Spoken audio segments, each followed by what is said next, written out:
ಆಶ್ರಿತ ವತ್ಸಲನೆ ಅಯ್ಯಪ್ಪ, ಸತ್ಯ ಸ್ವರೂಪನೇ ಅಯ್ಯಪ್ಪ, ಕರುಣಾಸಾಗರನೇ ಅಯ್ಯಪ್ಪ, ಅನ್ನದಾನ ಪ್ರಭುವೆ ಅಯ್ಯಪ್ಪ, ಶಾಂತಮೂರ್ತಿಯೇ ಅಯ್ಯಪ್ಪ, ದೀನರ ಬಂಧುವೆ ಅಯ್ಯಪ್ಪ, ಲೋಕೋದ್ಧಾರಕನೇ ಅಯ್ಯಪ್ಪ, ಕರುಣಾಸಾಗರನೇ ಅಯ್ಯಪ್ಪ, ರಕ್ಷಿಸು ರಕ್ಷಿಸು.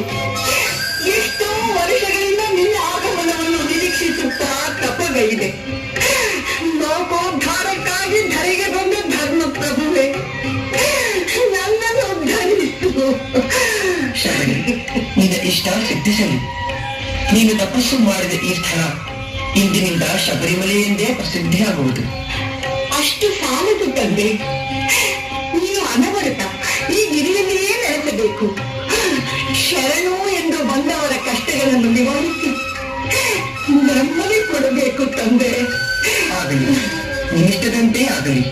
ನೀನು 18 ಬಾರಿ ಪ್ರದಕ್ಷಿಣೆ ಮಾಡಿ ನಮಸ್ಕರಿಸಿ ಬೇಡದ ಬೇಡಿಕೆಯಂತೆ ನಾನು ಇನ್ನು ಮುಂದೆ ಈ ಶಬರಿಮಲೆಯಲ್ಲೇ ನೆಲೆಸುವೆನು. ನನ್ನ ಮಂದಿರಕ್ಕೆ 18 ಮೆಟ್ಟಿಲುಗಳಿದ್ದು ಅವು 18 ಸಿದ್ಧಿಗಳ ಸಂಕೇತವಾಗಿರುವವು. ಬರುವ ಭಕ್ತರು ಪ್ರತಿ ವರ್ಷವೂ ಒಂದೊಂದು ಸಿದ್ಧಿಯನ್ನು ಪಡೆಯುವರು. 18 ವರ್ಷಗಳು ನಿರಂತರವಾಗಿ ಈ ಪುಣ್ಯ ಭೂಮಿಗೆ ಬಂದು ದರ್ಶನ ಮಾಡಿದವರು ಸಿದ್ಧ ಪುರುಷರಾಗಿ ಮೋಕ್ಷವನ್ನು ಪಡೆಯುವರು.